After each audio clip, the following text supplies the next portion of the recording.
One of my main things that I would say to myself is, Jesus said to doubting Thomas, blessed are those who do not see and yet believe. And I was like, that's me. It was the only way I kept my faith. Welcome to Voices of Deconversion. We share the inspirational stories of deconversion told by former Christians who are now atheist or agnostic. Our stories remind us we're in it together. They encourage us as we discover who we are and help us to embrace who we become. Now here's Steve with today's guest.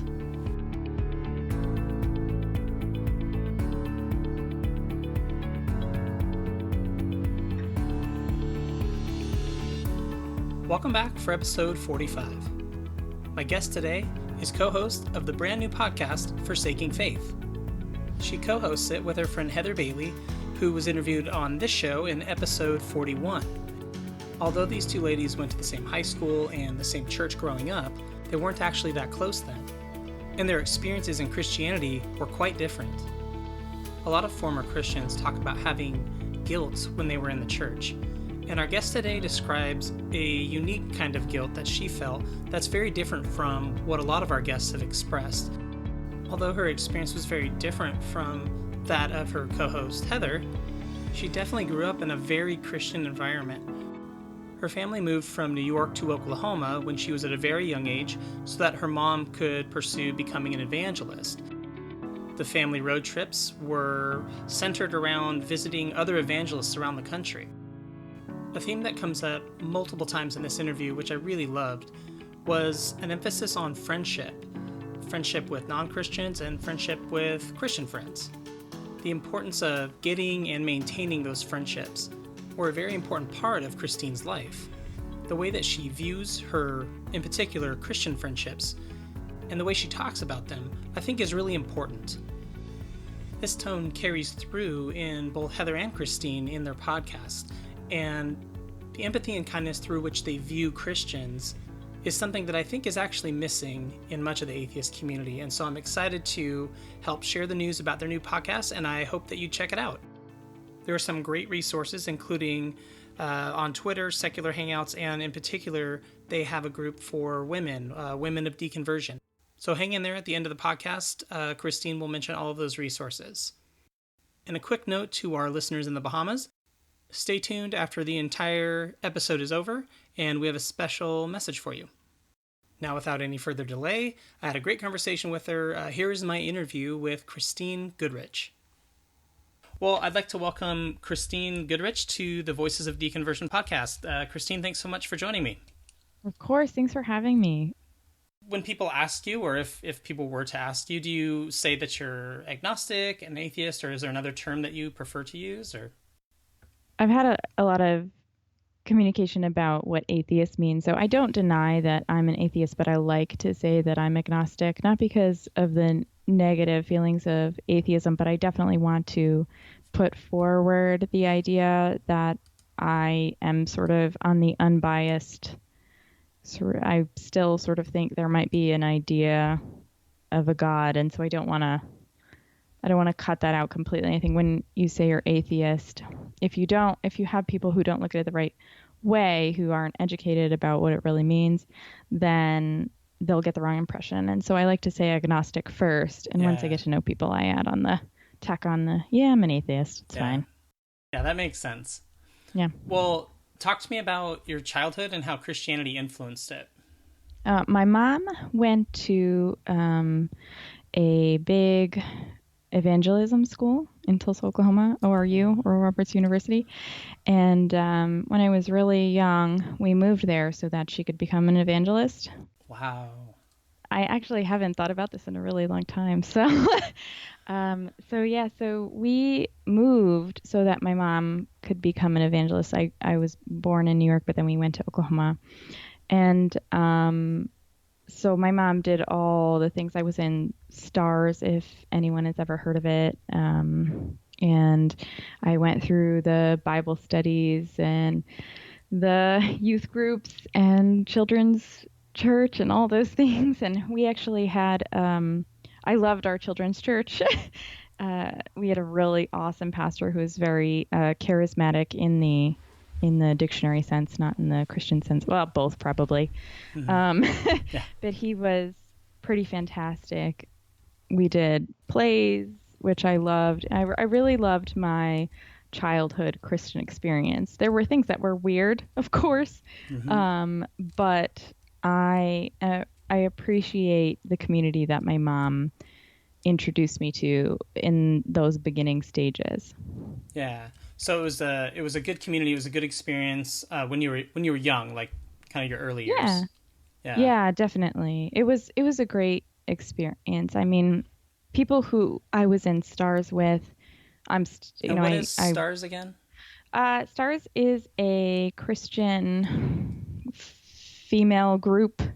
It's sort of like the Girl Scouts of Christianity. Okay. And STARS stands for Susanna, Tabitha, Anna, and Ruth. I can tell you, I think, two of those women and what they stand for at this point, but I'm kind of glad that I'm forgetting. Yeah. So yeah, you go through and you study each of those women and how they affected the part of the Bible that they were in, and you sort of learn to adapt their values as your own, and you move up year by year as you study them. So okay. It's a little like Girl Scouts, not a lot like Girl Scouts. Yeah. A little like Girl Scouts. Yeah, we had something called there's Awana, but we had it was called Pioneers, and it was essentially, it was mixed, boys and girls, but it was like Boy Scouts or Girl Scouts. You have little badges you earn, and all that stuff. Yeah, my brother did Royal Rangers, so that was a different. It's also corny. Yeah. It was fun though. When we moved back to New York, so that was after my mom graduated. I was and still how old were you in Oklahoma? Just really young, I'll give you so when I was in Oklahoma, that was kindergarten through third grade. Okay. So I was little. And but she I got her wasn't little degree enough to or forget. whatever. Oh yeah, she did get her degree. Evangelism. She actually had a really hard time getting off the ground as an evangelist, which I think is common. For women, you mean?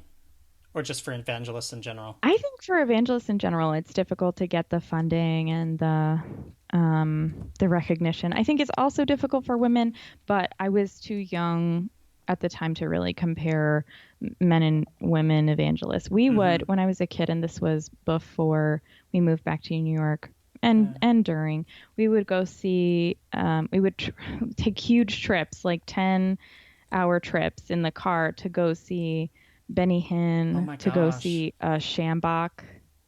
So like our family trips were going to see these preachers. Televangelists. Evangelist, exactly. Wow. My mom was really excited about it. She felt really called. And so that was my concert when I was a kid. And I mean, you can't not love Schambach. Well, I don't know who that is. So oh my God. I knew Benny Hinn, but yeah. He has this boom, and I'm gonna describe him as a kid would describe him, because I don't even know what sect what denomination he is, but he had this booming voice and was really forceful with his words, but also like joyful when he talked. And so he's just a really cool experience for me when I was little. Of course I was like coloring and sitting on the floor not paying attention, but it still had like a vague impact on me to see this guy. Yeah. I also remember the car trips were crazy long. Kind of like it's like a superstar. He has a lot of charisma, it sounds like. Yeah. I don't think we didn't really view them as superstars. Maybe just like preachers who did their stuff right. Benny Hinn always like kind of freaked me out. Yeah. Have you heard of Benny Hinn? Oh, for sure. Yeah. Definitely Benny Hinn was interesting. So my mom, like I said, she was like in love with these people. I don't mean that. I just mean like she's such a passion for this. And, for like that culture. Yeah. She really loved it. And my dad supported her, so that was interesting. But so he just worked a regular job while she was going to school and stuff? Yeah. My dad was a stock boy and at a few like grocery stores and stuff. So but yeah, so when we moved to New York, I went to a public school for a year, then my mom homeschooled me, and then I went to the same school as Heather was. I don't know who was there first. I think it was me.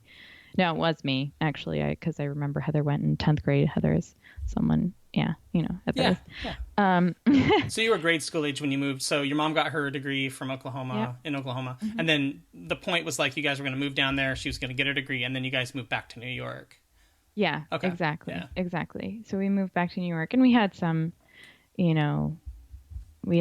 moving around in that time period, but that's not, necessarily related to my childhood in Christianity. So, so when I went back to school, so my mom homeschooled me for a year with a Becca books, which is a Christian curriculum. Sounds very familiar. Yeah, Becca. So many memories. But, and then I started going to this Christian school. And that's where most of my Bible study, my rigorous Bible study, and my my faith sort of came together. So, I had given my heart to Christ like 1 billion times before that, but I didn't really know what it meant, until I went to that church and that school.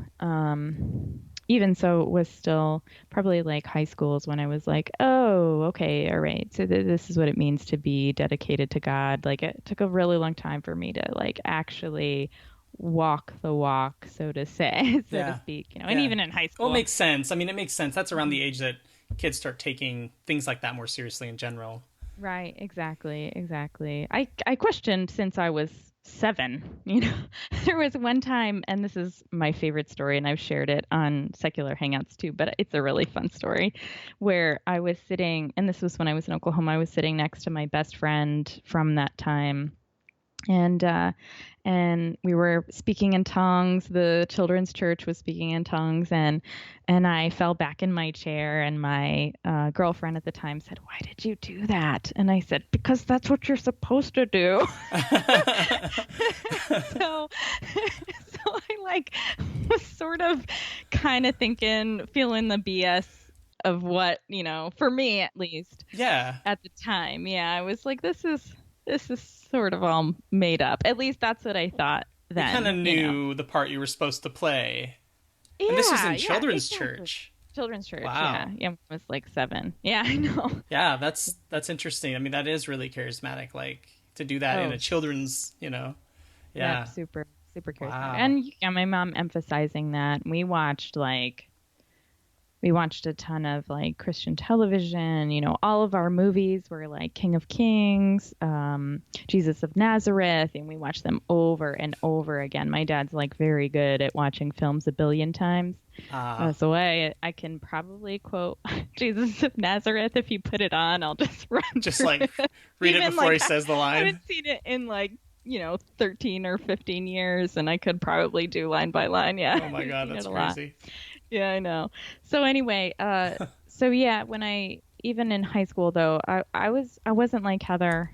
We have very different stories because I was pretty doubtful the whole time, and a lot of my guilt as a Christian didn't come from the normal things. It didn't come from sin. It came from the feeling that like I didn't know like everybody else knew. I didn't feel that faith like everybody else did. So my childhood, continued up through high school, and I was pretty good. Like I participated in dance team, and I was on the worship team because at the time I thought I had a stellar voice. So I was really involved, but I wasn't dedicated. I mean, Heather would, show up and be there every Sunday for church and every Wednesday for dance, and would feel bad when she missed it. And I would be like, ugh, this again, this. And sometimes I would feel that feeling, when I was in front of church and singing with my hands raised and my eyes closed. But even then I would be like, what is going on, or why can't I feel this, what's wrong with me? Yeah. So it didn't quite feel right, or something didn't feel right about it when you were having these like churchy moments, or... It was just that, yeah. I mean, I remember this time I remember it so vividly. I was on my hands and knees praying and worshiping, and I was like, I don't feel this. It's not real to me. And I felt so much guilt. I felt so much guilt, and I felt so alone, and this was all in high school. So it's, my childhood was wrought with doubt. I think it must have been particularly difficult for you because you're someone who it's not like, it didn't hit you like it hit Heather, but you were raised in such a, like, it was like saturated. Your childhood was saturated with the Christian imagery and Christian videos and Christian road trips and a mom who's going to be an evangelist. I mean, so the guilt from, what you're saying is like, the guilt is, you're not feeling what other people are feeling or what you think you should be feeling. Yeah. It's like knowing you're a goat among sheep. And you're like, I don't know. Like, I want to be a sheep so badly. I want to like feel God the way these people. What am I doing wrong? Yeah. And I knew I was a sinner, but I was, I was bright enough to understand that it wasn't my sin, because obviously, like, if I repented, then, God would cleanse me and then I'd be able to be one with him. And so it was really difficult for me to understand, okay, it's not my sin, then what is it? What is it that I don't have that other people have, And so that was so tough. It was so tough. I remember senior year, one of my main things that I would say to myself is, Jesus said to doubting Thomas, blessed are those who do not see and yet believe. And I was like, that's me. It was the only way I kept my faith, by like saying that to myself all the time, like, blessed are those who do. So I was like, I'm going to work hard at this, and hopefully like someday God will meet me in the middle. That's what's so striking to me about people who deconvert so many times. They're the people who wanted to take it seriously, no matter what was happening in their life. Whether they were a Heather or a Christine, like they wanted to do it right. They wanted to be a good Christian, and in their own individual way. And it's that like honesty and sincerity that ends up bringing them to the truth and leading them out of the church. Yeah. So was this was all going on internally, but were your parents noticing things from an early age, or as you grew older, were they noticing anything, or was it more internal? So my brother had, he's on the spectrum and takes a lot of time, or took a lot of time, and energy and effort. So I kind of, I need to give my mom credit. I'm a mom of a 3-year-old now, so I understand she did a great job until I was about 13. I really respect, how she raised me. I was really happy with it. And, there was a roof over my head after that point too. My parents kind of stayed together. They're still married, even though they live in 2 different states, but that's some personal information. Wow. Yeah. Anyway, but they had a lot of things going on. And so my parents didn't notice, no. I don't even think, my mom was going through a stage 2 that I don't talk to a lot of people about either. It's, to me, it's really close to home. And so, but my mom would just have these times when she would scream at God. I'm talking like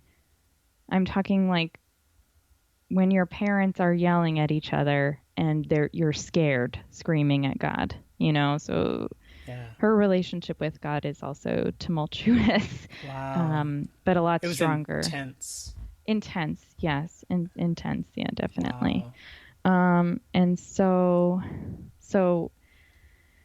Yeah, so she had a lot going on. She didn't notice. And Okay. people that How did about notice, friends? yeah, so people that did notice, so in our school, in our church, doubt was not hidden like it is in some places. When you have doubt in some churches, I've gotten the feeling that, it's kind of brushed off, Satan's attacking you. But our church, our friends and our mentors were really supportive when you were doubting, and they would tell you, yes, I've been there. I felt that. And instead of trying to replace it with, a feeling of guilt or a feeling of, you'll get there, they were just like, yeah, and you get through it. And so I think that relatability that came from my mentors and my friends also kind of kept me in the faith. That understanding that was like, yeah, doubt happens. Yeah, they kind of kept you in the fold. It was Right. okay to have questions. Right, That's right. cool. It's good to have questions. It's healthy to have questions. Ask them and find them out. And when they're not answered, it's just because, we haven't figured it out yet. It was a very scientific method approach to Christianity, even though it was really charismatic. I mean, if I talk to Yeah, the elders might be a different story, but right. my mentors personally were really fantastic about those things. And so That's yeah, cool. so yeah, and it wasn't about noticing. It was sort of just an open conversation, and people I remember this is also a funny story. A lot of funny things. Good. So I remember when I was young, I was the bad girl in the church, which is funny because if I left the church, I was the good girl. So it's this Oh sort my of gosh. duality of like Right. neons. We're just like, you know, Like you leave um, the church and you're like the church girl, right. but like and you're in the church like you're The not bad. being a very good church girl. Yeah. Exactly. And so I got into some trouble, but little trouble. It's not a big deal. I mean, it was, but that's a story for another day. And one of my mentors, or so they thought they were my mentor, sent me flowers just to tell me they loved me. And so, I mean, it's funny now because, like, thinking of like a female, older adult woman sending like a young woman, flowers, telling her she loves her and cares about her and wants her to feel loved is like silly. But it was one of those things that you're like, oh no, that is the kind of community that you want to be in. And Yeah, it so, seems like they genuinely care for you. right. So even if I was, the bad girl, they wanted me there. They wanted me there. So, Hmm. yeah. Because you had doubts kind of throughout your childhood and you kind of keyed into some of the like how to like the roles that you're supposed to play as a Christian or any Christian's supposed to play, like that story when you were a kid and you were in that classroom. Sure. Did you think of God in terms of like I have a relationship with God? Oh, yeah. Or was that not really a big part of your faith? No, it was. It was definitely. We emphasize that a lot in church. It was a relationship, not a religion. Yeah. My That's a very familiar personal, phrase. yep. Yeah. My personal feeling is not that, though. I didn't Hmm. feel like, I don't know. I felt Did you like, pray or oh yeah, I prayed. hmm. Yeah. Yeah, I definitely prayed, but it didn't feel two-way. It definitely felt like I was in a love triangle. Yeah, God, I loved God. God said he loved me, but loved everybody else in the church. Some people particularly more than others. God definitely threw a popularity contest in my church. It felt like. Hmm. So no, I did not. I viewed the need for a relationship with God, but I never felt the relationship with God, if that makes sense. And Interesting. Yeah. and so for me, I was seeking the relationship through religion. It was the only way like I could connect was through singing worship and through like praise. It was Yeah. like, okay, like I can feel the oneness of the community when I'm here. And, so many people when I was young said, God works through people. And so, if that's true and God exists, and he really did work through the people at my church. They really strive to be loving and caring. Granted, they had flaws, but I can't, Sure. I can't knock that. So yes, if you look at it that way, then yes, I did have a relationship with God, but it was really a relationship through the people that God worked through. In that sense, I never felt it directly. Yeah, and again, it's just this theme of like striving so hard to have the things like a relationship with God, or to have the faith, Yeah. to have that assurance. Yeah. It's just, yeah, I'm sensing like that's kind of a theme, at least early on. So Yeah, definitely. yeah. Who do you think influenced your faith the most growing up? Oh, my faith. Oh, that's a tough question. I That's a was thinking your lot. mom, because she was an evangelist and she was your Yeah, mom, you'd but think. You would think that, that's what wouldn't I you? thought. Yeah. But my mom didn't. My mom didn't directly. She just taught Bible scriptures and Bible verses, but she didn't directly pray. She didn't really pray with me. Her relationship with God was her relationship with God. It Okay, was interesting. very separate from her relationship with her family.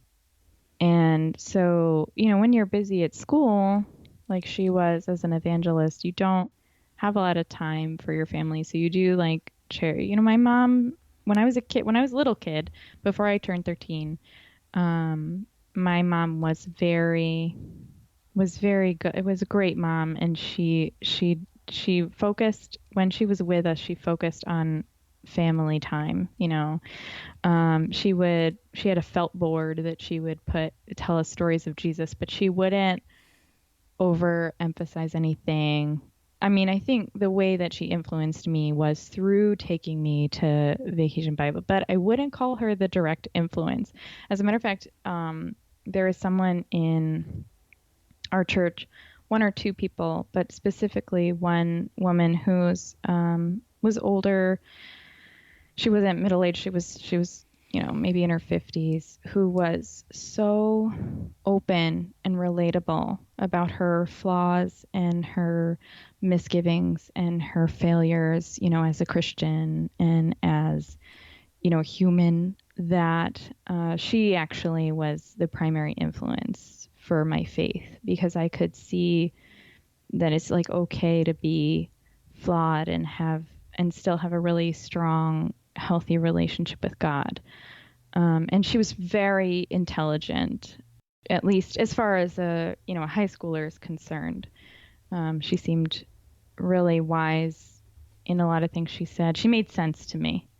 Yeah. And a lot of other people in the church kind of spewed out information about the Bible, and you would hear that, like, we had one teacher who was a male who like knew the Bible back and forth, and he was very loving too, but it felt like he felt like the walking Bible, whereas she was like human and also knowledgeable about the Bible and also had flaws. So actually, I She would was love to name real. her, but I don't want to. Yeah. Yeah, that's okay. You I don't could have to name her, probably. yeah. Yeah, I could, everybody I know knows who I'm talking about anyway. Mm-hmm. So, we'll call her Mrs. B then. Mrs. B was pretty great. That's cool. So yeah, so she was actually the biggest influence on my faith That's in a cool. big way. Yeah. Yeah, I can relate to that in the sense that there were men in my life that were like about 10 years older than I was when I was in high school that I really admired, really looked up to, and they were the ones who took it seriously, but they were good people, you know. So yeah, I think those people in our lives can make a huge impact. Oh yeah, they keep you Yeah. in longer, definitely. Who knows if that's a good way or bad way, who knows? Well, up to this point in your life, kind of your high school years, what else is significant up to this point? Oh geez, I don't know. What do you mean, Or like? anything else that you think is important for people to understand about you or about your story. And if it doesn't relate to religion, that's okay. Is there anything else that you think is important for people to understand about your story? Well, I guess uh, there are some really important things. I'm still very close to my Christian friends, and those are my friends from high school, and so it's important to know that. And I'm open with them about my deconversion. So it's and it's not something we talk about all the time, but I have, spoken strongly to them about like how I feel and everything. So my group of friends back then, we were close. We were close in a way that only, I mean, I graduated in a class of six. Heather's class was bigger than mine. And so, um, yeah, so those four of those six people were all girls, and we were very tight. We were very, very close. And we were close to people above and below our classes too, and still are. But I know that if I pick up the phone right now and I need to talk, that they'll either be, um, with a kid, so they won't be able to, or they'll be, doing artwork or whatever. But they will still let me know, like, hey, look, I can't talk right now, but can I call you back in half an hour? They're busy, they Yeah. have their lives, but they're there. And I love them and deeply. Like, my friends are so important to me. So that's a big, when I was a kid, when I was young, my family was kind of strange. They were distant. We were relatively poor. I mean, my mom wanted to be an evangelist, so you kind of Yeah. expect that in the beginning, at least. Um, so so my family, I kind of distanced myself from my family. My dad has some learning disabilities, and so he can be hard to relate to for me. My brother, as I said, is on the spectrum. My mom is a fun person to she's fun. Entertaining? Yeah, she's unique. So but she like I said, she focused a lot on my brother, and so I was kind of on my own. And so my family came from my friendships. I built really close friendships because I needed family. I needed people to be there. And so I made that happen in a big way for myself. And I keep it. I mean, if you ask any of my friends, if you ever get the chance to talk to them, maybe some of them will deconvert, fingers crossed. Yeah. Just kidding. But yeah, if you ask any of them, they'll tell you that I like work really hard to keep in contact with them just because they're my love, they're my family. And that's true, across the board, even with some of my non-Christian friends. So I definitely try to keep people as close as possible. I have like 7 really close friends, but I work really hard. Yeah. So that's Yeah, and it takes important. work, especially when you become adults and you have families, and it's hard Yeah, to stay in touch. And yeah, definitely. So I do. So yeah, but it's easier when you're not close to your family. Which I've gotten somewhat closer to my family. But I mean, I've gone maybe the maximum of a year without talking to my mom. hmm. So that's yeah, Yeah. So there's some that's a distance big there, but you still stay in contact at some level. yes, yeah. I'm not entirely I haven't shut her out. Um, Yeah. so yeah, like Yeah. and I know Family can some be people have. difficult, Yeah. complicated. Yeah. I So, remember when I told my mom that I wasn't a Christian anymore. She was adamant that I was. She was, yeah, wow. she was adamant That's that I was still a Christian. that's fascinating. I had my dad take a similar angle with me. They just felt like I would come back around. Yeah, yeah. So, well, why don't you tell me a little bit about that, or is that jumping ahead too much? No. I mean, Yeah, it definitely does jump ahead a little bit, but I mean, that's cool. it's Yeah. not a long story. I just remember saying, "Mom, I don't believe in Jesus," and her saying that I did. That you must believe in Jesus. You do believe in Jesus. She didn't. How It old were wasn't you when you even. said that? Yeah, it wasn't even like a question. It wasn't even like, no, you'll come back. She was certain that I wasn't telling her the truth. I mean, my mom, like I said, she has her issues, Yeah. her Did interesting that issues, but did this that was, frustrate you at all when she was like, "No, no, you'll come back. You believe." um, probably.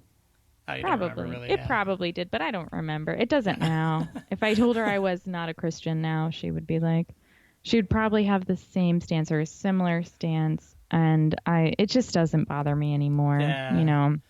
Well, what So, made yeah. you want to tell her? Well, uh, I think she had asked me to pray about something. So that was probably it. And Ah. I was like, Mom, I don't pray anymore. I don't believe in Jesus, you know.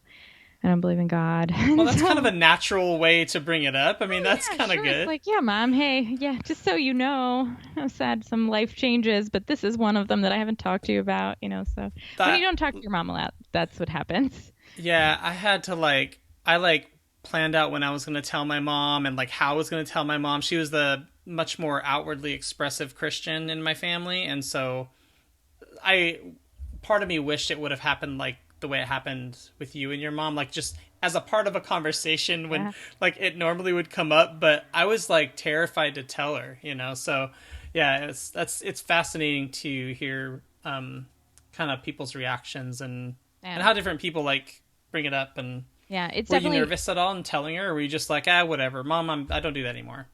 I don't think I was nervous. My mom Yeah. has changed a lot over the years, and even though she's still an adamant Christian, it's easy to treat things kind of lighter Yeah. with her because she does take a lot of things seriously. So it's sort of Okay. this like duality of like, yeah, all right, she's going to be mad about anything. So that's not true. My mom is actually still really loving, but in Mm-hmm. that sense that she does take things seriously, and so it is tough to to care about what she thinks because it's so Because everything dramatic. is okay. That makes Yeah, yeah, sense. yeah, Yeah. yeah. Especially Yeah. only important things. I mean, my mom doesn't over dramatize little things. She's over dramatizes big things that are important to her, which makes sense. You know, Mm-hmm. she dramatizes them. Period. Maybe it's not over dramatizes, but Yeah. so yeah, Yeah. so yeah. And then my dad didn't really. I've never really talked to my dad about it, but he's not really an intellectual, and is sort of a day-to-day guy, and I think Mm-hmm. he wouldn't really have an issue. I think he'd be like, yeah, you know, do you, whatever. Um, he, he'd That's probably just funny. start talking to me about VCRs. That's his thing. Well, now it's, you Oh know, my gosh. now it's recording DVDs because he's figured that out. So, you know, Yeah. my dad's awesome. Yeah, Oh, that's hilarious. he's that kind of human. So you talked about these friends that were so important to you and that are still so important to you, Yeah. and those friendships were, forged in high school. And Mhm. after you graduated, where did your life take you at that point? Yeah. And yeah. So, I stayed close to home, and I was in Basic Brothers and Sisters in Christ. Okay. It's a Christian group. I think there's another one, the Catholic one. What is that called? I don't know, but anyway, so Brothers and Sisters in Christ was a group that we were sort of part of even before we graduated. So we would Mm-hmm. go like to a couple meetings when we were in high school, when we were seniors. You know, they invited us. And then a friend of mine started leading Brothers and Sisters in Christ. So I became like the communications chair. And so I was relatively active, and and it's funny. So I wasn't shy about my faith, which is funny because I didn't really have a lot of it. But I was okay with talking to people and praying with people. I was very forward about being a Christian and open about it and willing to talk to people and learn about people and everything. And so even though I had a lot of doubts, I also was probably viewed by a lot of people as a really strong Christian. And I was. But, you know, now I look back and it just doesn't seem that way, you know. But I Yeah. definitely was a really strong Christian. We went to every year we would go to retreats and things like that in high school. And so Mm-hmm. Yeah, so you were very involved. And Yeah, I was really involved, really involved. I was on the dance team. I was, like I said, on the worship team. Yeah, I was there. And so I was willing to be the chair, the communications chair for this basic team. I don't know if it was called the communications chair, but something like that. yeah. And so I made a bunch of these advertisements for this Valentine's Day party that we were having. You know, if you can't find love, come here and we'll shower you with God's love, kind of thing. And this was freshman year, I think, but it was freshman or sophomore year. Pretty sure it was freshman year. Okay. And I stood up in a class of 250 people and announced that we were having this thing, like very proud Christian human being, which now thinking back, like, why wasn't I more shy? Jesus, I had no qualms about talking in front of 250 people. That I had no problem. I must have been oblivious to what people thought. So then this person afterwards came up to me and he said, "Oh, cool. Let me know how it goes." Just randomly. Also, very outgoing person. We actually were one of like 5 people who answered the professor's questions in a room of like 250 people. So we sort of like, I knew of him because he talked. Yeah, he talked in class, and so he asked me to tell him how it goes, how the Valentine's Day thing goes. And I'll be like, "Oh, you should." I told him, "Oh, you should come," and he he didn't, obviously, but we actually hung out and became friends after that. And he invited me to have lunch with him one time, and he asked me about my faith and asked me if I had doubts. And we talked several times about the strength of my faith. And I think one day we were just talking, and I was like, "Oh, sorry if we can't swear." Sorry. No, you can swear. It's fine. Okay. I was like, "Oh, I don't believe." And I've doubted for a really long time. It was like something woke up in me and saw that, that linearity of what I had been feeling all those years. And I was like, "Oh my God, I don't believe this." I don't believe this. Wow. Yeah. And so it was because of his questioning that sort of got me to admit that I'd been doubting for a long time. So I don't attribute my deconversion to him, because obviously, like, it was leading up, but certainly he was the catalyst. And I consider him, a very smart person. I like his logic. I like the way he thinks about things. And I did back then too. And I was like, this is a person who I admire, who doesn't believe in God, and who's asked me like this dynamic question. And so I connected to him quickly on that. And he sort of became the epitome of what I thought a non-Christian successful human being looked like, So he was a non-believer, before you guys had met. Okay. Yeah. But that's interesting that he walked up to you and said, I hope it goes well, or whatever. Yeah. Like, let me know how it goes. That's just who he is. He's very, just friendly. Everybody loves him. Yeah. He's very charismatic. Yeah. That's so funny. Yeah. He's like, awesome. yeah, let me know how that works out. Exactly.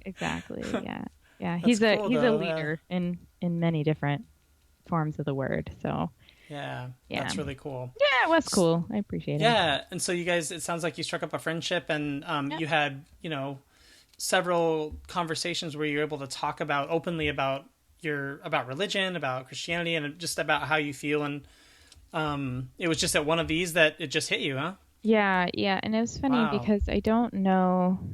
I think in later conversation, we sort of just became friends after that point. After I was like, "Oh, I'm not a Christian," then it was just, we would talk about like our relationships and things like that. So it sort of drifted away from Christianity, although he actually nicknamed me Christine for a while. It's like really silly, but a lot of fun.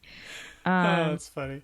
Yeah, it was fun. He probably still calls me. I just don't notice it anymore. Who knows? Yeah. But yeah, so then after that happened, I sort of realized that I didn't have a foundation.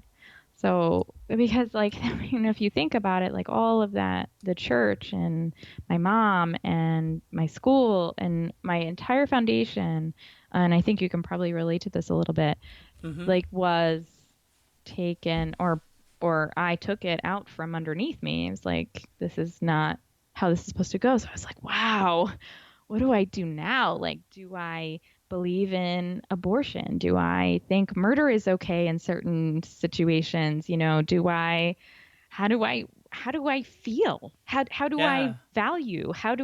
Who am I?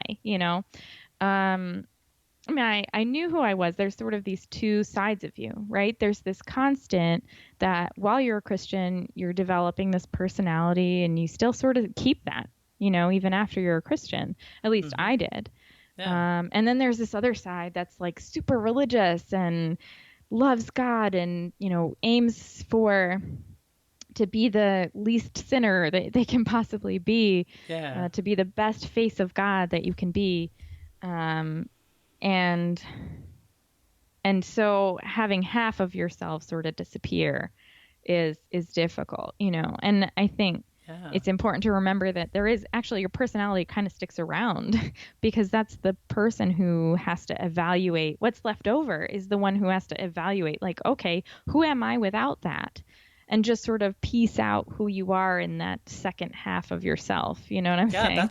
that's hard, but it's Yeah. so exciting. I mean, it's Yeah. scary and it's So terrifying on exciting. some level.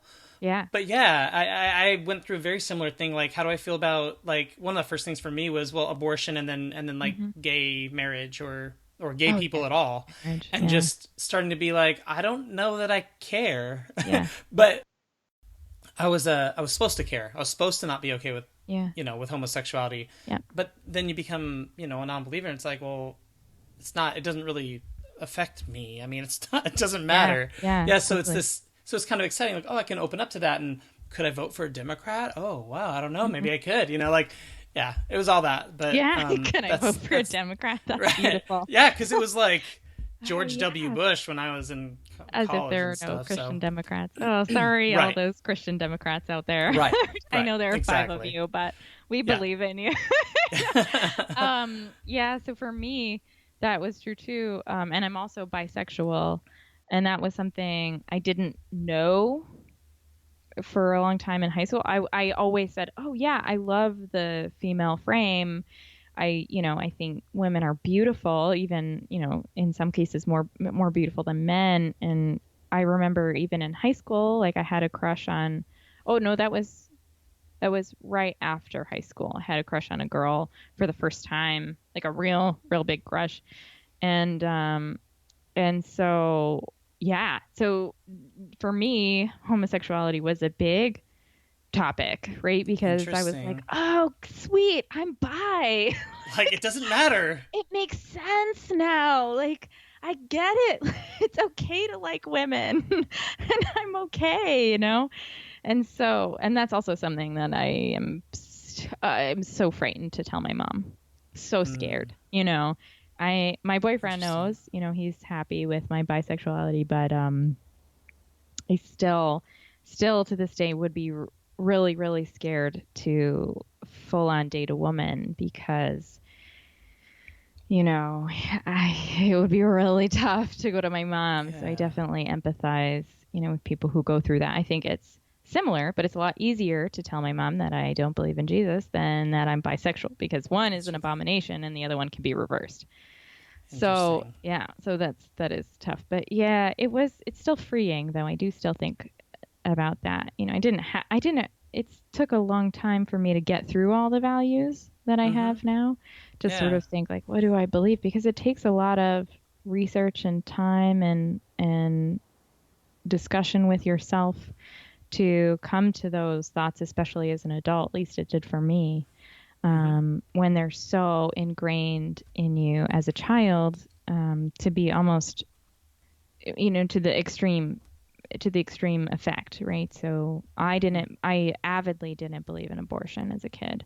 And it was Mm. just like a couple weeks ago that I was like, maybe I would be okay having an abortion, which is whoa for me. That's insane to, Yeah. and even right now, like when I think about that, I'm like, have you really come that far, or have you not come that far? There's sort of this difference. So yeah, so after I deconverted, it took a really long time, and I just lived for a while. Really sounds really refreshing at a time in your life like that, when everything's been like structured so much. Everything you're supposed to believe and the way you're supposed to live is structured so much, at least in our minds, by Christianity and these Christian values. When those are gone and you're like, well, what do I believe? It does seem really nice to just live. Just not worry about that totally. stuff. Yeah, it was funny because I was a virgin my entire Christianity. A little bit on the end, maybe not, but that this sort of what you just said is symbolic. I have a symbolic story for. I had a purity ring for a long time, and married to Jesus, no sex before marriage, kind of thing. And the day after I lost it, lost it. It just disappeared, fell off my finger, could not find it. I tried really hard. Is the day before I lost my virginity. So it was really like freeing for me in that sense too, sort of the same idea. Yeah, but you know what? I was already there. I was just like, I'm going to take that as a sign. Let's just take that as a sign for me. So that was so it's, yeah. That's that. And I feel like it's the same thing when you realize you're not a Christian.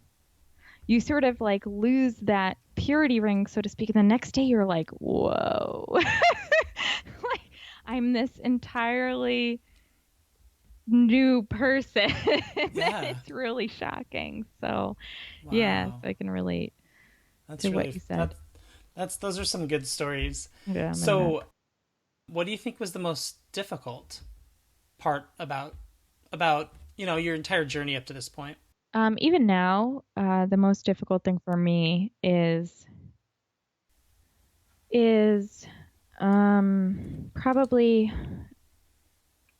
well, I don't know. I think really understanding the research and the science is really tough because there's a lot out there, and so it's really tough to balance living your own your life and mm-hmm. continuing, especially when you have kids. And I went to get my PhD, so I was busy like focusing on a silly, hypothesis that I had.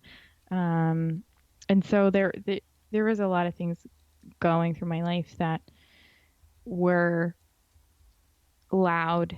I did a lot of ridiculous. I had a lot of things happen to me, as we all do, and so I didn't spend as much time as I would like in the research. And so that's really tough for me. But the difficulty in terms of change was probably my relationship with my friends. It's hard to be completely honest with them. And I do, but I also try to realize that I respect them as intelligent beings, and I think that they just have faith and I don't.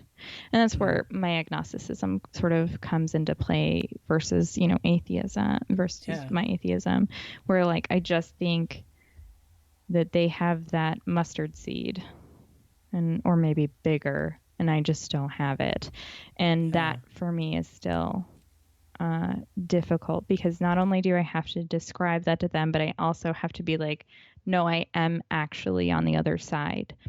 In as much as I would like to believe in your God, I have I have no mustard seed faith, and I don't believe that your God exists, but I still believe that you believe, and I feel like it's okay for you to think that you're right. I don't think you're stupid. I don't think you're misguided. Well, maybe in some ways I think you're misguided, but it's bigger than that, But you respect them enough to just let them believe what they do. Totally, you just have different viewpoints. Yeah, and so being around them and being an atheist is difficult, because you can imagine that like that kind of. And these are the same friends that you feel really close to? Yeah. Like, okay. Who are very charismatic, who like pray. Oh, gotcha.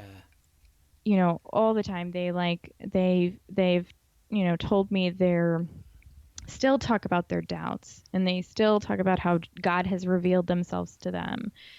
And so, and they're still dancing at church, and they're doing all of those things that I have sort of set aside.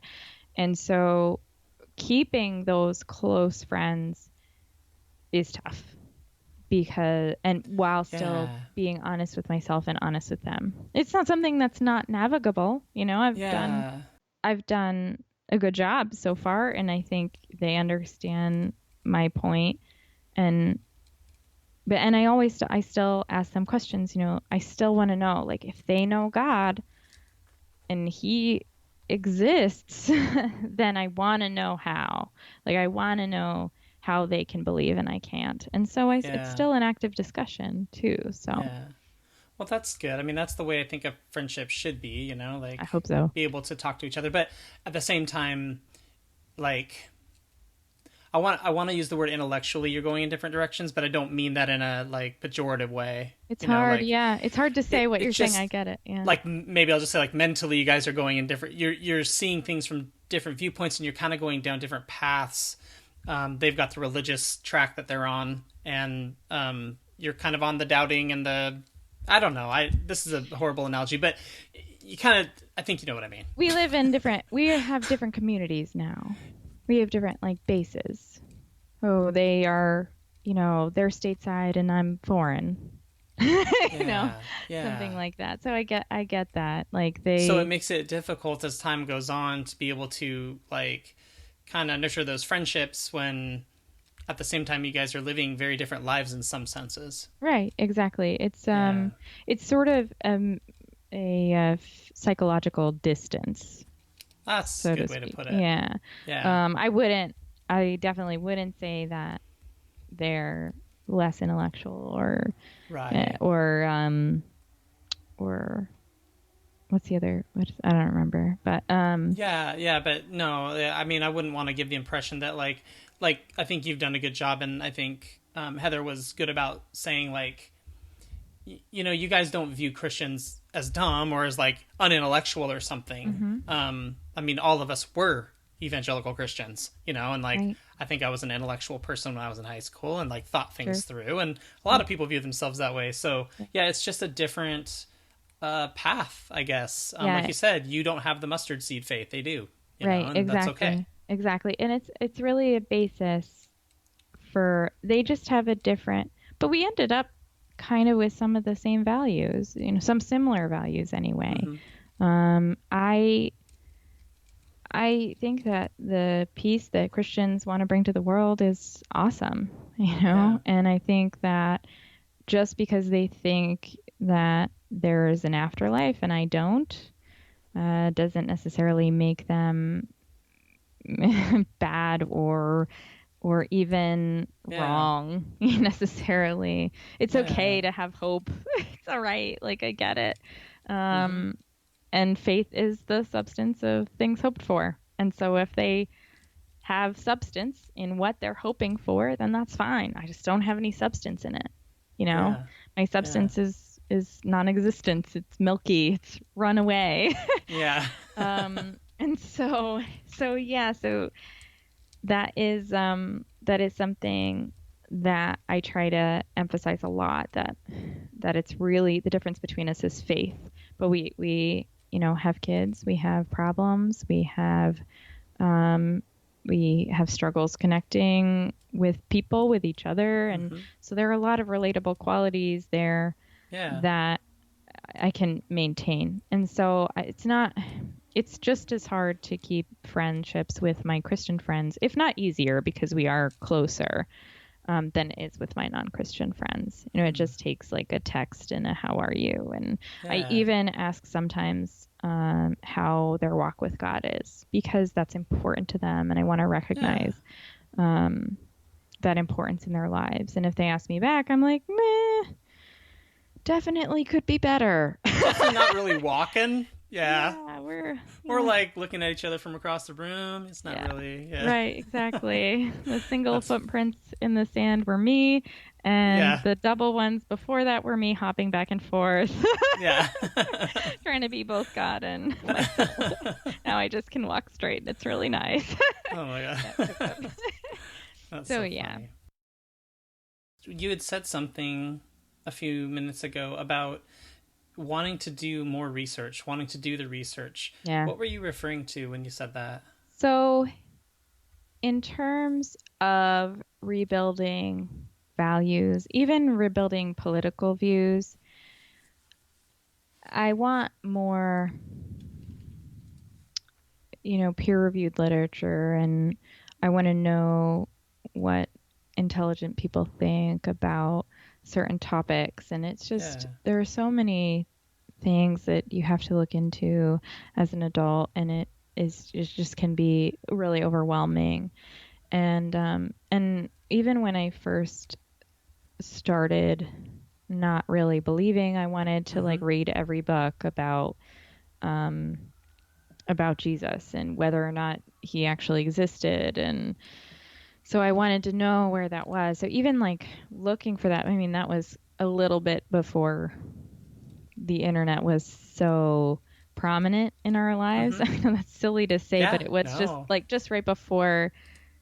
It was still like around the dial-up age when LAN was a word that people said. Local area network, right? When wireless wasn't thought of. So it was a little bit, or maybe I just wasn't as good at it back then, but still spending the time with each topic and thinking, okay, what do philosophers think about free will? What do philosophers think about revenge? What do philosophers think about abortion? What do Republicans, Democrats think about abortion? What do Christians, non-Christians, and why? Where does that come from? When is the beginning of life? And is that proven, and how is it proven? Look at these issues from a secular perspective, not from a religious perspective. Exactly. And still I also wanted to make sure I knew the religious perspective as well, from the holistic standpoint, right? Not just from my sect standpoint, my Christian denomination. I wanted to understand it, from Muslims and I want to say Buddhist, but I don't call that a religion, from many different standpoints so that I could take it all in, reflect on it, and decide what was right for me. Because there are so many there's so many arguments out there that are convincing and have science and have arguments to back them up.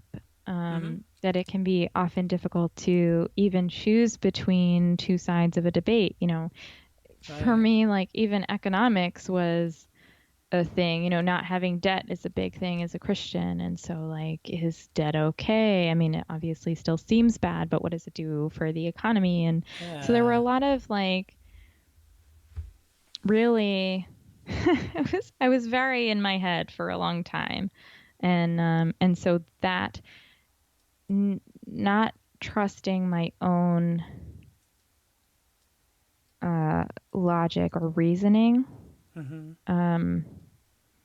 to carry those things forward was hard, and getting enough research to know how my reasoning might be wrong or right even was also really difficult. And so I mean, that's a lifelong journey, and I'm still doing it, and I do it really slowly for what I think a lot of the atheist community that I'm seeing does. They're like, but you're also a parent. Full speed ahead.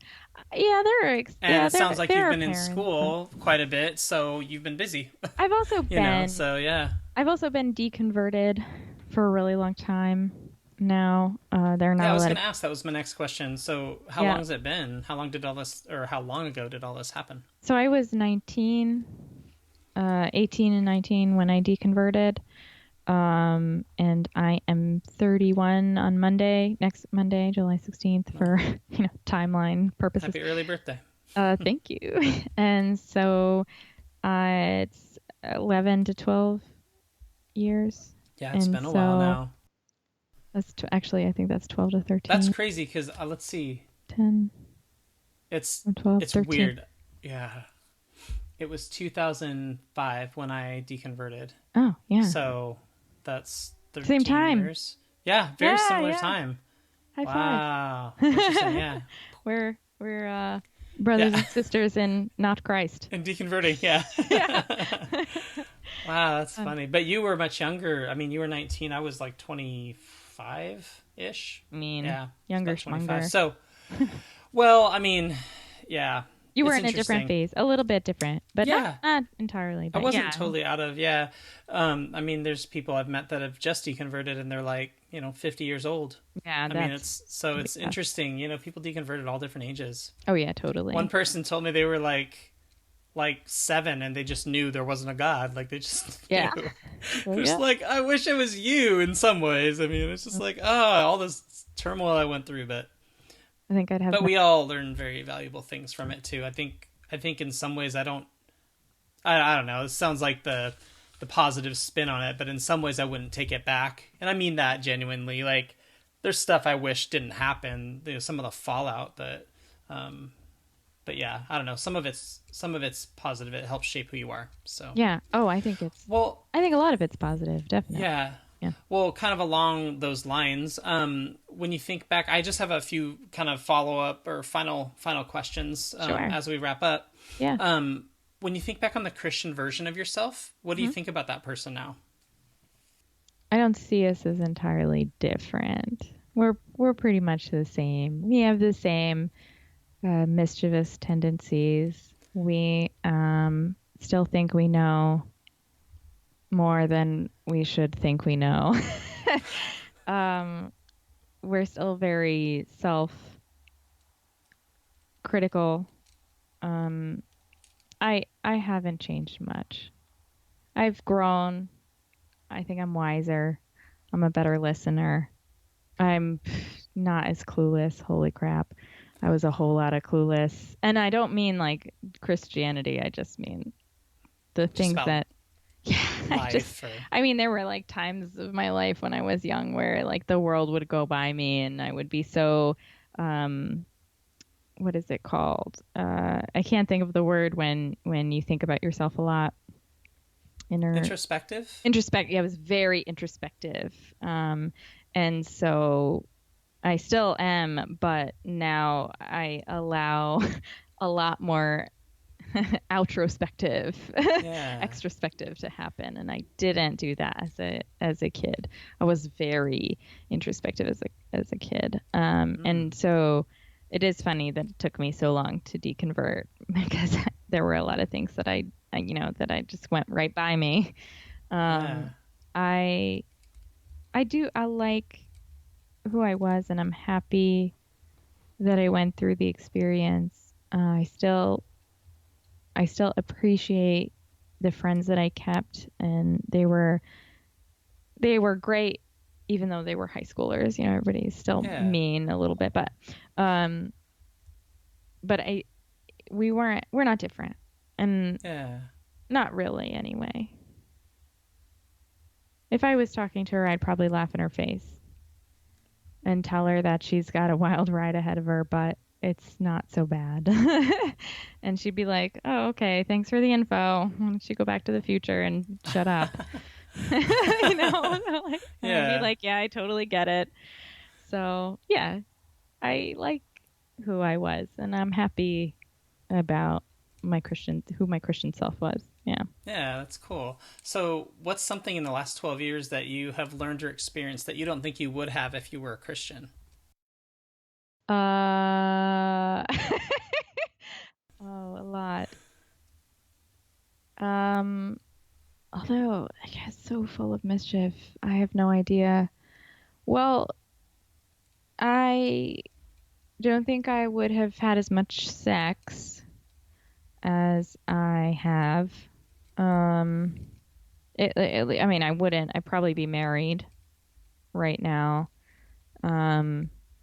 So being with someone and having a kid with them is really, different than what would have happened if I stayed a Christian. And I think I would have gone down a different career path.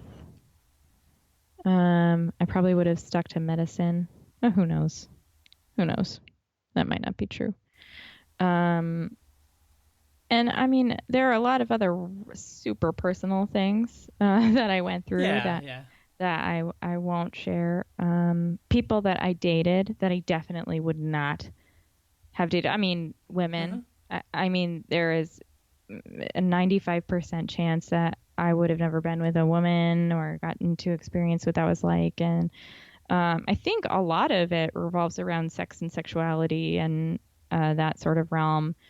Some of it has to do with my career path and where that went. And but otherwise, I think I was on kind of a similar path. I was always sort of a fickle person. I always changed directions no matter what. And so I think that fickleness lent itself, maybe to my deconversion, but also kept me on this inconsistent path. So I don't really know if I would have experienced anything different because of my except certainly less sex and probably not bisexual. Yeah. At least admittedly. Yeah.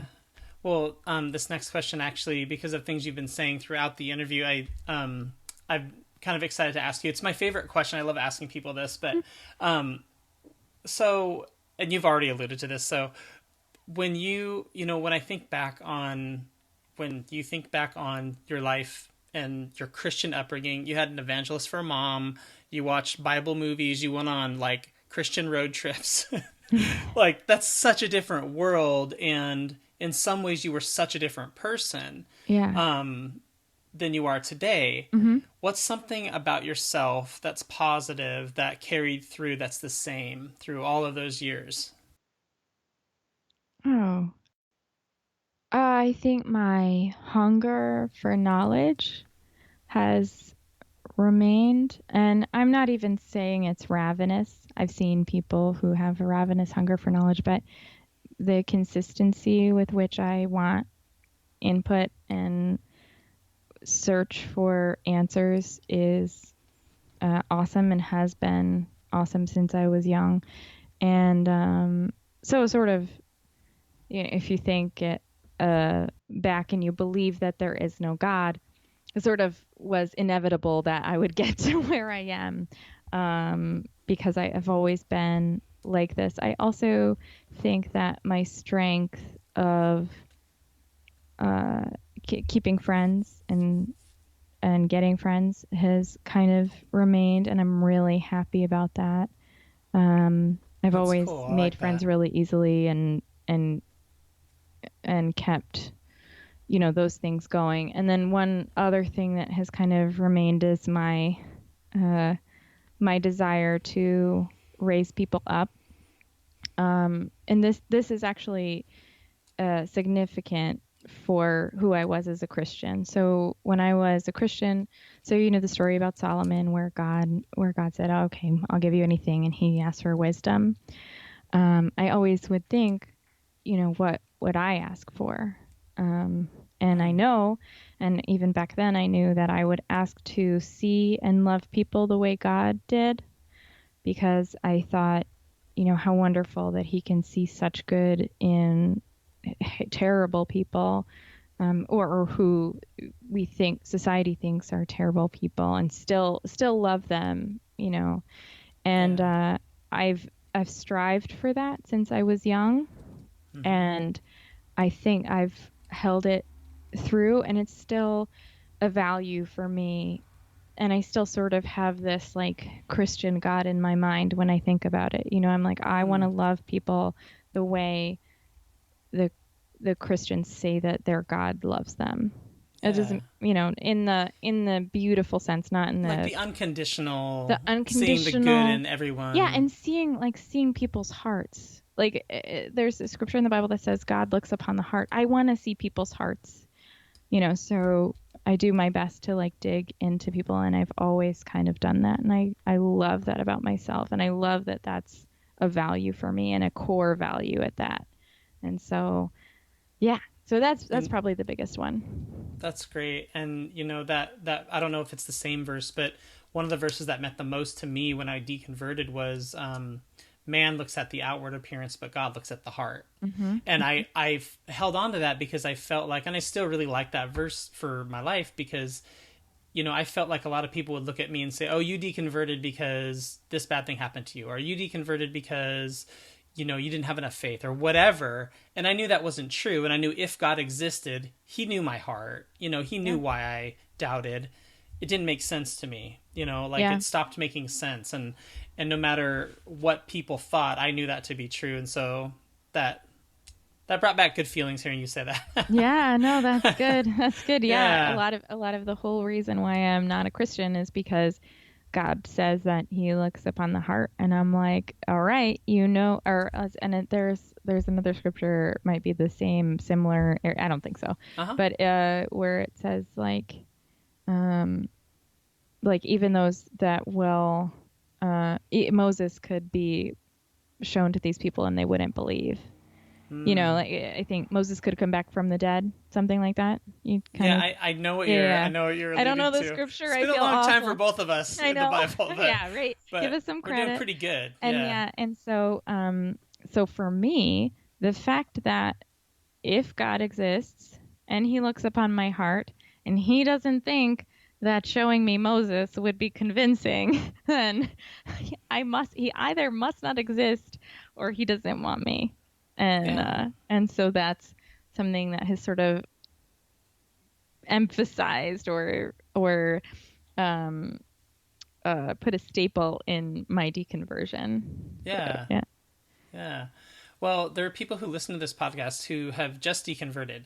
When you think about those people, what encouragement or piece of guidance would you give them? So if they have anything to do, if they are relating to my story and they have friends who will be supportive, who are Christian or who aren't, to reach out to them and to talk to them and be honest with themselves and them. But if they have, maybe a stricter community, to come onto Twitter and onto YouTube, and the secular community is so loving. In my experience, they have their moments where I'm like, "Oy." Yeah. But no more than any other faith. I feel like if you can wrap yourself in like a local atheist group or a local agnostic group or whatever, do that. Community is very important. I didn't have community for 11 or 12 years, and it just feels good to talk to people about this. Absolutely. And don't be afraid to doubt your doubt. It takes a while to believe that you don't believe anymore, or it doesn't. Sometimes it just clicks, and that's okay. But it's okay to not know. You don't have to know all the answers. Just try to find comfort in the fact that you're here now, and there are people there who want to talk to you, who want to reach out to you, and I'm one of those people. And so, so a lot of it revolves around community still. Just know you're not alone. Definitely. That's cool. I love that. Well, what's one resource you'd recommend for someone who's deconverting? Oh, it's funny. It's not a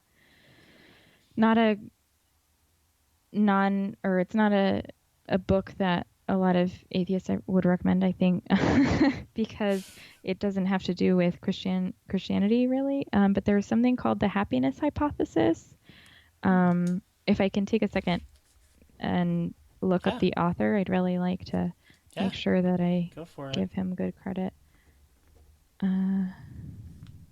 That's great. I've never heard that one. It's always exciting when people mention resources that haven't been mentioned before. Yeah. Okay. So it's called The Happiness Hypothesis by Jonathan Haidt, Haidt. And he has taken happiness research from throughout time and combined it into an analysis of happiness and how to find it. And I mean, it's a really objective analysis. So I really like it because it just sort of lays out what philosophers and scientists and the neurologists and people who have studied happiness over time have done, have looked at. And it was really nice to read for me, because I didn't know the whole collaboration of what happiness is and how to find it, or how maybe I related the best way to find it, So Yeah. And then there's a book that I haven't read called Man's Search for Meaning. It's by a man who went through the Holocaust, and I think if he found meaning, then anyone can. And I'm not sure what his name is, but I haven't read it, so I can't 100% back that one up. But my therapist recommended to me. So. That's awesome. No, those Yeah, book recommendations, like I'm totally going to check out The Happiness Hypothesis. Oh, please. I got it on audiobook, and the person who does the audiobook is really good. He's a great reader for something that's so academic. Yeah, because that could be really hard to either read or listen to, depending. Yeah. Yeah, and Man's Search for Meaning. So while you're looking that up, I listened to a podcast called All in the Mind, and it's Australian. It's done in Australia. But they were talking about happiness or positive psychology, really. And one of the things that really stuck out to me was they talked about how when the guy, he's I don't remember his name, but he created positive psychology. And they had asked him, what do you tell people to do? Like if someone's really depressed, and he said, if you're depressed and you're in this auditorium right now, go outside and go help somebody. And I just think that's such great advice. And I'm sorry, this is kind of getting a little bit off track of what you were saying. I don't care. I just asked you for a resource, but I just thought that was so great because I found that to be true in my own life. Like when I've been feeling down, it's called All in the Mind. And it's on iTunes. I use Stitcher a lot, but iTunes, it's on iTunes. So if people use Apple Podcasts or there's a lot of other ones that use Apple's podcasts for their own app or whatever. But yeah, All in the Mind. It's it's called ABC, but I don't think it's the US ABC. But yeah, awesome. Anyway, All in the Mind. Yeah. But I just thought that was such great advice, and I think that's what I've found to be so meaningful about doing this podcast is that it encourages people, and that encourages me. That makes me happy, Yeah. And I think you were talking earlier about how your podcast is going to be starting very soon, and it's just you and your friend talking, but it's going to encourage people, and people are going to relate to what you're talking about, and they're not going to feel alone. So I think that's awesome. I hope so, and I hope it helps me. It can be both. Creating content can be both rewarding and exasperating, and so I'm trying to find that balance, that middle ground. Right, you got to make it work for you. Exactly. Whatever that means. Exactly. Right. Yeah. Man's Search for Meaning was Viktor Frankl, but you don't have to put it in as something I mentioned because I like I said, I haven't read it. I just know that it's some guy. I'll put it as a possible resource. Yeah, possible. Potential. She's not endorsing it, but she just mentioned it. Right. And if it's great, you can be like, oh yeah, I totally recommended that. Yeah, and then if it's not great, I'm sure it's great. I'm not even questioning it. It's no, I know. I can't imagine someone who goes through that and doesn't have an idea of what the meaning of life is or how to find it, Yeah, some of those books, they're so intense, but they're so meaningful, and you can get so much out of stories like that. Oh yeah, totally. Well, is there anything that we haven't discussed that you wanted to share? Oh, I'm sure. But, luckily that's what the podcast is for. Awesome. Well, let's talk about that then. So I know I already asked Heather, and she talked a little bit about it, but I want to hear from you. So for people who are they haven't heard her interview, what is the name of your podcast? Why did you start it? Sure. So it's called Forsaking Faith, and Heather and I started it because she really liked podcasts, and she had asked me when she was deconverting, how I navigated thinking about value systems, thinking about relationships with past Christians. And my reasoning was pretty logical to her, and we think very similarly. And so she was like, I think there's a real niche for this, for podcasting, because people don't get to hear this sort of open-minded side of atheism. She said, my friends down here who have been Christians in the past have been pretty negative about their faith and can be really difficult. Well, easy to talk to in the sense that, like, yeah, there is a lot of hurt and loss there, but difficult to talk to in the sense that, like, we still can find joy and appreciation for your previous life, essentially. With deconverts, we get to live 2 lives. Woo woo. This is our, like, afterlife in a way. Yeah. But anyway, so that we just want to talk to each other and to people. We're definitely going to invite people on to talk about their journeys, but we're going to focus in on specific values. So our first topic is going to be on friendship and how maintaining friendships and building friendships is different after we've deconverted. And then, we have a podcast on dying that we've recorded that'll be released in several weeks. Not death, because that's a different idea, but the idea of, like, the process of dying is something that we've reflected on. So some relatively hard topics to think about after you deconvert, because death becomes a completely different idea in your mind, and friendship can be really difficult to navigate. So we're really trying to not give people the way, we're just trying to show them the process that we went through and invite them to join in the conversation. And it's really the emotional conversation. We're not looking for debates or we're not looking for the epistemology version. We want to really look at what our hearts were doing and what, we were thinking, sort of the personal turmoil that you go through when you deconvert. That's what we're focusing on.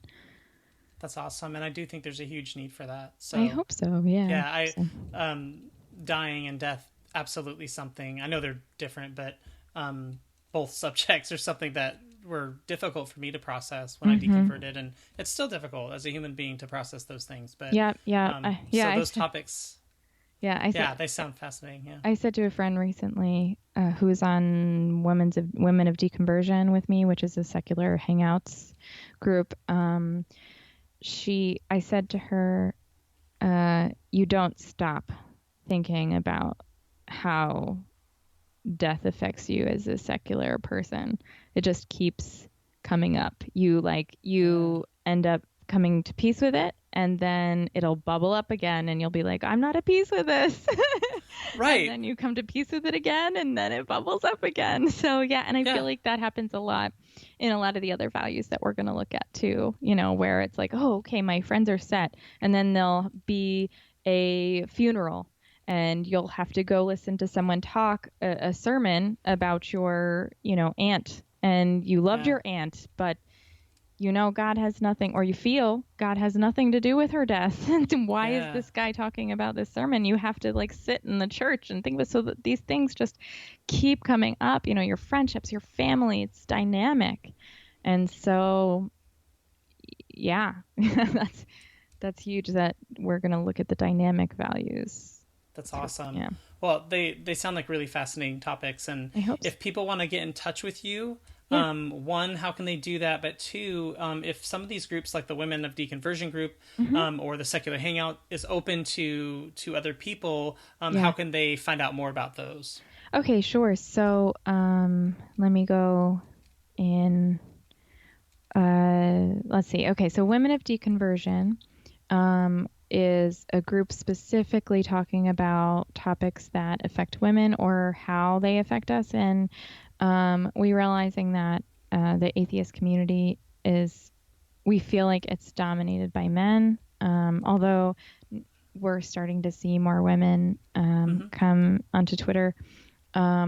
And so you can be part of Secular Hangouts or Women of Deconversion by the best way is to go to Twitter, and you can find us at Secular Hangouts on Twitter, and connecting there is the best way to get on to a group. So the point of Secular Hangouts is to actually build the community. So you can also have private chats with people, not just public.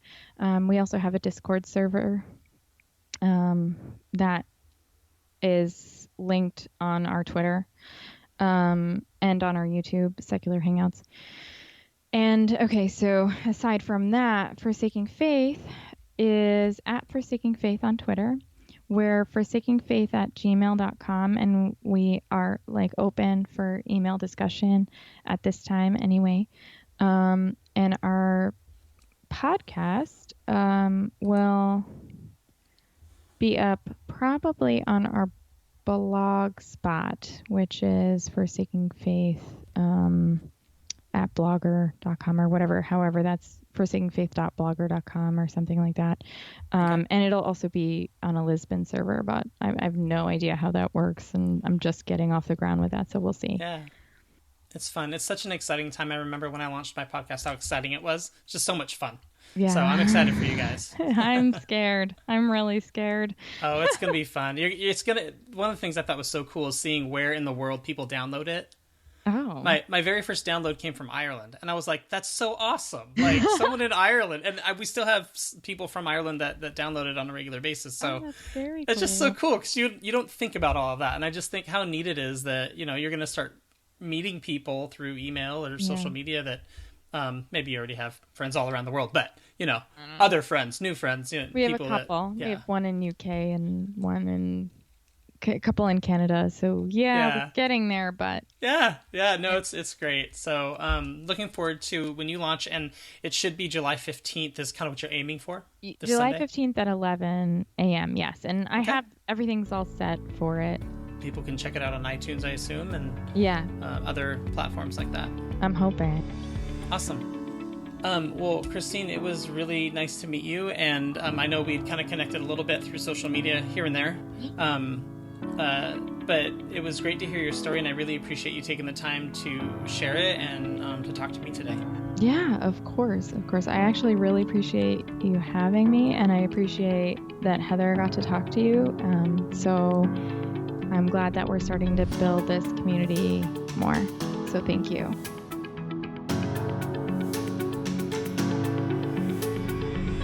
Thanks for listening to Voices of Deconversion. Be sure to join us next time by subscribing to the podcast. If you'd like to learn more, check out our newsletter at vodpodcast.com.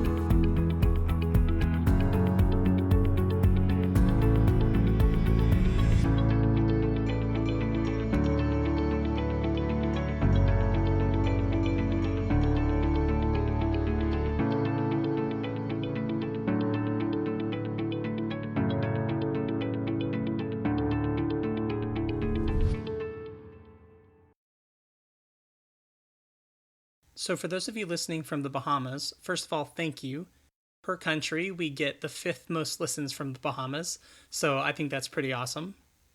Chrissy and I are actually going to be traveling there in the coming weeks, and we thought, how fun would it be to connect with some of our listeners there? I'm not sure the next time I'll make it back to the Bahamas, so if you are in the Freeport area and you want to just grab a coffee or a drink or just say hi real quick, it would be great to meet you. So let me know. You can email me, steve@vodpodcast.com, or on Twitter, you can just send me a tweet at @vodpodcast. So again, thank you so much for listening. You guys are the best, and I hope you have a great rest of your week.